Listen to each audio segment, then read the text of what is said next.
started again. So this time we have a pre-recorded talk by Ron Steinfeld. He is at Monash in Australia, as you can see, and it's 3:20 a.m. there. So this is I think we've had sort of talks by people in the U.S. and in Europe and in Israel in the past workshops, and this is by far the largest sort of geographical distance that we have had to sort of encounter. So we'll have to make do with a pre-recorded talk. What that means is that you can still ask questions, but I suggest that you type it out in the Q&A interface, and we'll sort of transmit all these questions to Ron, and sort of he'll get back, and we'll find a way to sort of get these answers back to you. And yeah, with that, here is Ron in virtually.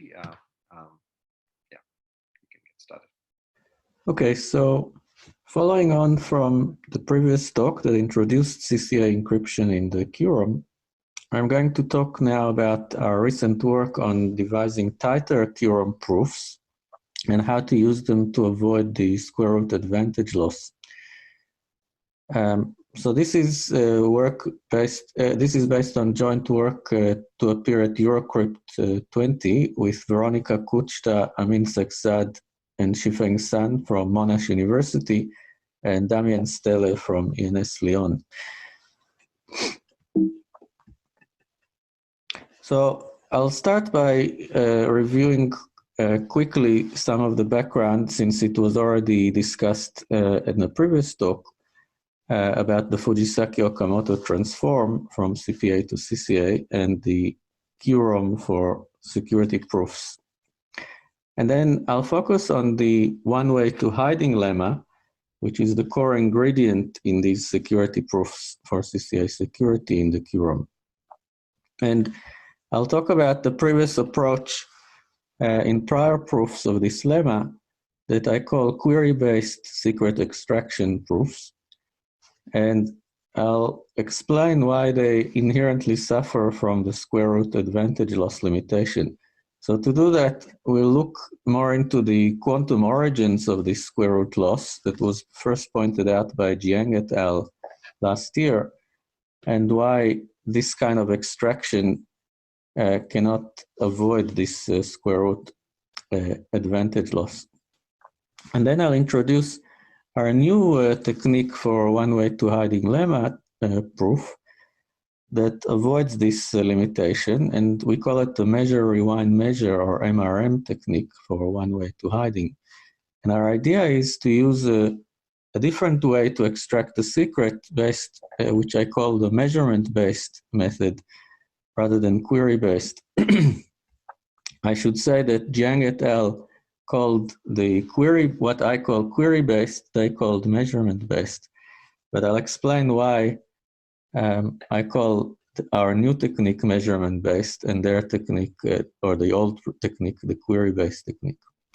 And then I'll present our main one-way to hiding lemma that avoids the square root loss and explain some of the main ideas.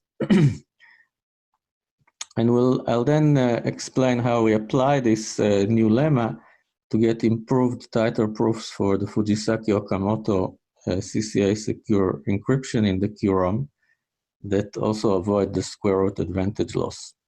And for this proof, we also need to assume a mild injectivity property on the underlying encryption scheme, as well as the standard kind of negligible decryption failure property. And as a corollary, we obtain new Fujisaki-Okamoto CCA security proofs in the QROM that are nearly tight for attackers of low query depth that correspond to highly parallelized attacks. And I'll then mention some ongoing work and open problems. So the Fujisaki-Okamoto transform has already been introduced in the previous talk, so it's very commonly used to strengthen CPA to CCA security for public key encryption. So the idea is that we start with a CPA secure scheme and transform it with this FO transform into a CCA secure scheme. And this kind of transform is used by most practical CCA secure schemes. For example, most of the NIST PQC candidates for post-quantum public key encryption use this method. So we will focus in this work on a particular variant of Fujisaki Okamoto that is denoted with the perp and the line threat. And as explained in the previous talk, this corresponds to a variant in which, instead of explicitly rejecting ciphertexts that are that decrypt incorrectly or that are rejected, instead of rejecting them explicitly with an error message, the decryption algorithm returns a kind of pseudo-random output for those invalid ciphertexts. But the main idea is that it uses two hash functions, h and h prime, and they are used in two different transforms, the T transform and the U transform. And if you recall from the previous talk, the H prime transform is used to make the scheme deterministic by deriving the randomness from the message. And the second function H is used to hash the message and the ciphertext to produce the encapsulated key. So we're actually talking here about key encapsulation mechanisms or public key encryption schemes that encrypt a key that can then be used with symmetric key encryption to encrypt a real message. So our assumptions for the underlying CPA encryption scheme are these injectivity and negligible decryption failure that I'll discuss a bit more later on. So the security proofs in the QROM model these hash functions h and h prime as random oracles and assume the attacker can make Q queries to them. So we've already seen how in the previous talk how in the QROM the attacker can implement these oracles quantumly. And so it's an oracle that, given an input X, encodes the evaluation of the oracle at X into the output register. And we can model these attackers as a sequence of processing steps denoted by AI that produce the queries to the oracle, followed by calls to the oracle quantum implementation. And these are then followed by a final measurement that produces the attacker's output. So as reviewed in the previous talk, essentially all prior FO QROM proofs for CCA security, apart from those that make strong DS assumptions on the underlying scheme, which don't apply to most cases, all the rest achieve a non-tight security bound for CCA security of the Fujisaki Okamoto scheme that is related to the square root of the advantage of the CPA scheme. So potentially they can lose a lot of security because of this square root. There is also a loss of square root of Q, where Q is the number of oracle queries. Now in this work, we will show how to remove the square root on the advantage, but at the cost of a larger factor of Q squared as a multiplicative cost in the number of queries. But we'll see that even this cost can be reduced for low depth attackers. So the core tool that is used in all these security proofs is the one-way to hiding lemma. And as you can recall, the idea is that since the FO scheme computes the encapsulated key K by hashing a secret input X star to the encryption scheme, then the main argument used in the CCA security proof is that if an attacker can distinguish this hashed key from random, then he can effectively query that function at the secret X star. And so the proof tries to exploit this to derive X star and break the one-wayness of the encryption, contradicting its one-wayness security. So the quantum variant, quantum random oracle model variant of the one-way to hiding lemma introduced by Unruh can be equivalently formulated as a problem of distinguishing two types of oracles. So here the distinguisher A is given access to a quantum oracle that either implements the function H or the function G. So H and G are both random oracles, and they differ only at a single point X star, which corresponds to this secret. So at this point, each of them evaluates to independent random strings. H evaluates to YH and G evaluates to YG. And so the advantage of the attacker can be defined in this way here. And what the one way to hiding lemma states is that given any such distinguisher between these two oracles, we can devise an extractor algorithm B that can use A to efficiently extract the secret X star. And the advantage of B is the probability that B outputs X star. Now, the B itself can have access to either H or G or sometimes both, as we'll see. So the original strategy used by Unruh in order to devise this extractor is what I call query-based extraction. And the idea is simply an extension of the classical method, which is to do a quantum measurement of a random query of A to its oracle, and hope that the result is going to be the secret X star. So Unruh showed that with this query-based extraction, the advantage of a distinguisher can be related to the square root of the advantage of the extractor. So we have this square root loss, and there is also a factor of Q loss, where Q is the number of oracle queries. Now, subsequent work by AHU18 and Bindel et al. Last year improved this bound by removing the Q, but they still left the square root loss. And to do this, they had to use a double-sided oracle in extraction, which means that the extractor B can access both G and H. So one question you can ask is this query-based extraction unavoidable, the square root loss in such query-based extraction? And Jiang et al. Last year showed an impossibility result that effectively answers this question in the positive. And what they effectively observed is that there is a fundamental quantum origin for this square root advantage loss. So they showed that, in fact, even for just one query to the oracle, there exists such a distinguisher, a quantum distinguisher A, whose advantage is as big as the square root of the advantage of the query-based extractor. And so what it means is that we cannot hope to avoid this square root loss if we are using a query-based extractor.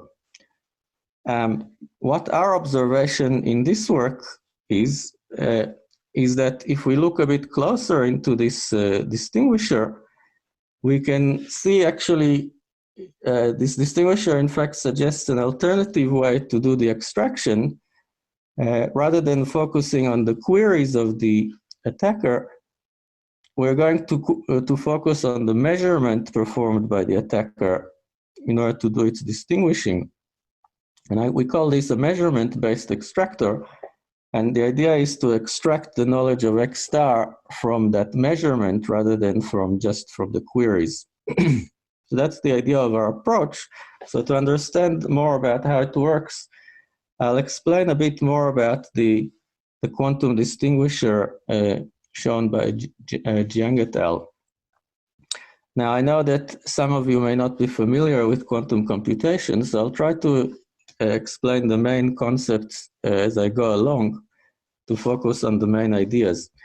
So the main idea of this distinguisher is that the attacker performs a superposition of input states where the amplitude associated to each state is with the input register being X prime is the square root of Px prime. Now in quantum computation, if we measure the input register in such a superposition, then we will get a particular value for the input register with a probability that is the square of the amplitude of that state. So in this case, the secret X star has an amplitude of square root of Px star. And so measuring the query, which is what the query-based extractor does, gives a success probability of Px star. And now, let's see what happens now when the attacker makes this query to the oracle. Is going to get one of these two states, psi h or psi g, depending on whether the oracle is h or g. And the only difference between these two response states is the value, the component corresponding to the evaluation at x star, which differs, whereas all others are evaluating to be the same. So in order to distinguish whether the state is psi h or psi g, what this distinguisher does is it makes what's called a quantum projective measurement on the state. A projective measurement with respect to some measurement vector v is just a measurement that returns a certain value, let's say 1, with a probability that is related to the length of the projection of the state along the measurement vector. But we have to square that length of the projection in order to get the probability. So in order to understand the geometry of what's happening here, let's have a look at a diagram of this situation. Here we see in red the psi h and in blue psi g. And what you can see that the difference between these states is this state that encodes the secret X star, and its length is essentially the square root of Px star. So this is significantly bigger than Px star, and we want to have a distinguisher that can distinguish these states with similar square root advantage. But I'll assume here that still Px star is very small. Now you can see that if I were to use a projective measurement along a vector v prime that is somewhere here close to psi h, then basically I will get a projection of psi g that is of length something like a cosine of the angle theta. And so when I square it, I get cosine square. And whereas the red vector will project to approximately a length of 1. And so therefore the advantage, the difference between these squares, the advantage of such a distinguisher using v prime will be something like 1 minus cosine square of theta, which is sine square of theta. And basically it's the square of theta, which is very small, or Px star. It's essentially the same as the success probability of the query extractor. So this is not a good distinguisher. This is not a way to get a square root advantage. In order to get the optimal distinguisher, we have to rotate the measurement vector to this vector here, v, at an angle of about 45 degrees. And if we use that optimal distinguisher, we can see the projections here of psi g and psi h are much bigger. And in fact, after we square them and we compare the difference to get the advantage, we see that although there is a component that squares the length of delta, there is also the cross term that multiplies by 1 over square root of 2. So we get a component proportional to just the length of delta, which is of the order of square root of Px star. So this is why we can get a square root advantage by using this optimal distinguisher with about a 45-degree angle measurement vector. So this is the square root distinguisher of Jiang et al. And now I come to our idea. What we do is we actually make a couple of observations on this distinguisher. So first of all, our first observation is that the measurement vector v somehow encodes a knowledge of the attacker of the secret X star. And what I mean by that is that suppose that we could get the state of the system to be v, then if we measure the input register in this state, we would get with a high probability about a half the value of the secret X star. And we can see that by projecting the measurement vector along the direction of delta, which, as we said before, has the value X star in the input register. And so this is the first observation, is that the measurement encodes the secret. And the second question is, how do we get the system to be in the state V so that we can make that measurement? And the answer is to use the what so-called collapsing property of quantum measurements.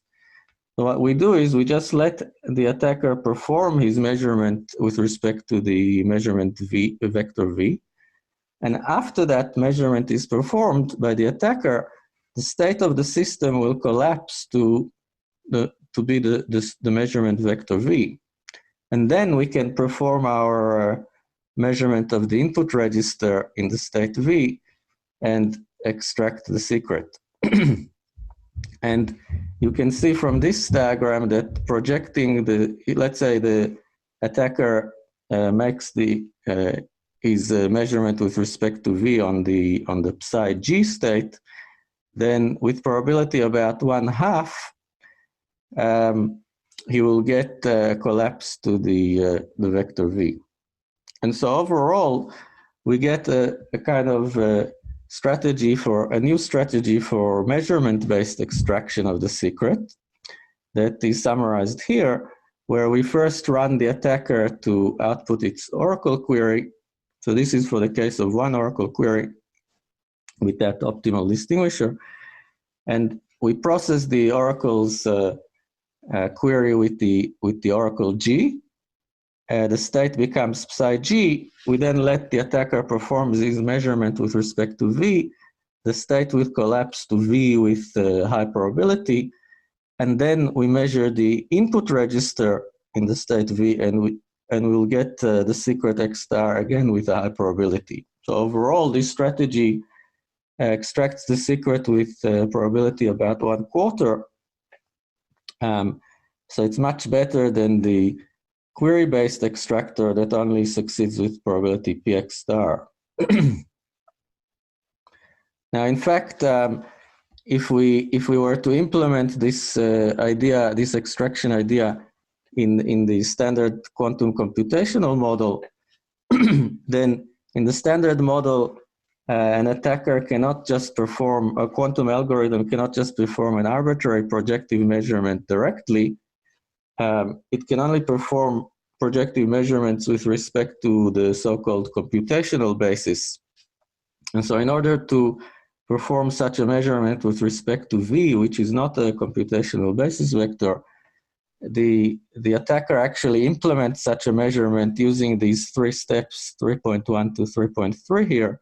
And they basically involved running a kind of pre-measurement unitary that rotates the state from V to a computational basis vector. Then the attacker makes a computational basis measurement. And then what we do is we run the attacker backwards, the A2 part of the attacker.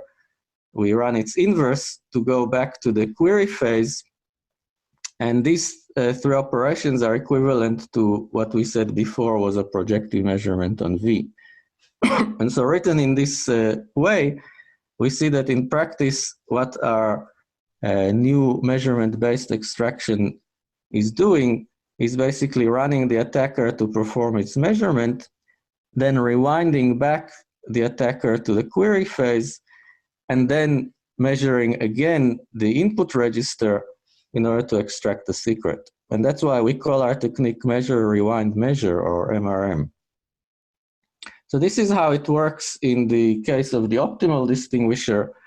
And what we did is we showed, in fact, that it can work with a slight variation for general or non-optimal distinguishers that can use any vector V that is somewhere between the optimal one and the bad one we saw. Or in fact, it can even use more general measurements with respect to a subspace of more than one vector rather than just the one vector V we had in the previous example.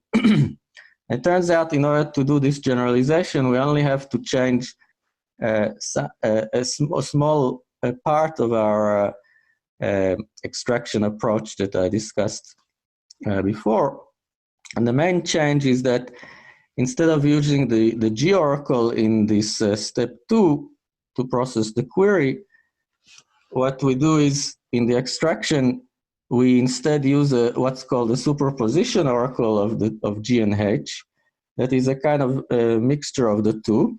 So basically, the superposition oracle will compute G plus H with an amplitude of 1/2 and G minus H with a probability of 1/2.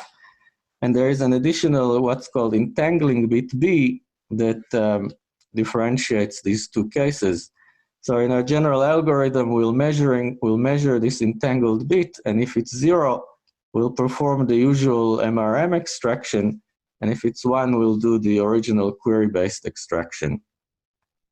And in our general analysis of this generalized MRM technique, we show that the advantage of the one-way to hiding a distinguisher can be rewritten as an inner product between the difference of the G and H states and the sum of the G and H states projected on the subspace used in the attacker's measurement. And we, using the fact that the difference of G and H has the secret in the input register, that's the crucial property, then it means that this difference is unchanged by a projection on the secret value in the input register. And using this property, we can rewrite the inner product by adding this projector in. It doesn't change it. And we can then apply the Schwarz inequality to show that this advantage is at most the product of this term, which is the advantage of the query-based extractor, and this one, which is the advantage of our MRM extractor. You can see now why we used in our general method the sum and the difference in this superposition oracle. So overall, what we get is that the one-way to hiding distinguishing advantage is at most the geometric mean of the advantages of these two query-based and measurement-based extractors. And so it's at most the larger of the two, times at most a factor of 4. So this is how, this is our main idea. And we generalize this idea further to handle any number of queries Q rather than just one. And the main idea is to use a standard hybrid approach over the Q oracle queries and show that the advantage with Q queries is at most Q times the advantage with one query. So we lose a Q factor loss. But by looking a bit closer, we can reduce this factor Q to, in fact, just a factor of D, which is the attacker's query depth. So that means that if the attacker makes many queries in parallel, we only count the number of such parallel bunches rather than the actual total number of queries. And it implies that our bound is tight for low query depth attackers that corresponds to massively parallelized attacks. So this is a statement of our general lemma, one-way to hiding lemma, and you can see that it bounds the advantage of the one-way to hiding lemma, but by 4 times the query depth of the attacker D times the advantage of the extractor. Now we also generalize it to handle cases where the oracles can differ on more than one point rather than just the point X star in the previous example. So in comparison to the previous one-way to hiding lemma of Bindel et al., we can remove the square root on the advantage, but we add this extra factor of D or the query depth. And in both cases, our extractor also uses access to both the H and the G oracles. There is also another more subtle difference in that our distinguisher in our one-way to hiding lemma distinguishes the event where the distinguisher outputs 1 between the two oracle cases, whereas in the previous work, this event, it could be an arbitrary event, which is not necessarily efficiently decidable. So to apply this result to CCA security of Fujisaki Okamoto, as I said, because we are using the double-sided extraction oracle of G and H in our one-way to hiding lemma, we need a CCA proof that can work with such a double-sided lemma. And the Bindel et al. Proof from last year uses such a double-sided extraction oracle. So our CCA proof is a variant of the Bindel et al. Proof with our new one-way to hiding lemma used instead of the old one of Bindel et al. And there is just a slight variation in the proof, in our proof compared to Bindel et al. Because we have to handle this non-efficiently checkable event that was used in Bindel et al.'s proof and replace it with an application of our lemma to the event that A outputs 1. Now, the extra conditions that we need on the underlying encryption scheme for our CCA proof are the two listed here. So the basic idea is that this kind of proof is the simulation of the decryption oracle is not going to work correctly unless the underlying encryption scheme, the deterministic encryption scheme, is injective, except for a negligible probability eta over the choice of the public key. And there is also the standard property of avoiding decryption failures that is also needed. So the final statement is shown in this slide here, where we show that the CCA security advantage of the Fujisaki Okamoto scheme is related to the advantage of the in-CPA security of the underlying encryption scheme that we start with, up to without any square root loss on the in-CPA advantage, but with a multiplicative factor that is the product of the query depth dh of the H queries and the query depth of the other oracle used in the Fujisaki Okamoto scheme, G. So for low query depth attackers, this are bound on CCA security is nearly tight. There are also other terms that are related to the injectivity of the scheme. So as a final thing, I'm going to tell you a bit about our ongoing work and some open problems. So first is to improve the tightness further of our reductions by reducing the dependence on the query depth D. And here we are trying to replace the hybrid argument that we use to handle more than one query by some tighter techniques like those used in earlier work, and combine them with our MRM technique. The other thing is we're looking into relaxing the double-sided aspect of our extractor to make it single-sided and remove the injectivity requirement from our CCA proof. And we already have some preliminary results on the injectivity analysis and the concrete implications of our results to the NIST PQC encryption candidates. And finally, it will be interesting to see what other applications our MRM technique has. So thank you very much, and I'll stop here.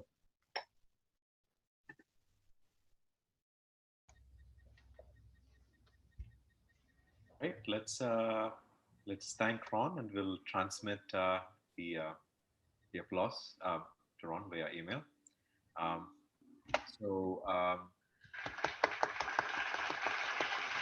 Great. That's good. So we'll reconvene in 6 minutes for Mark Zandri's talk. Mark, maybe you want to set up the slides.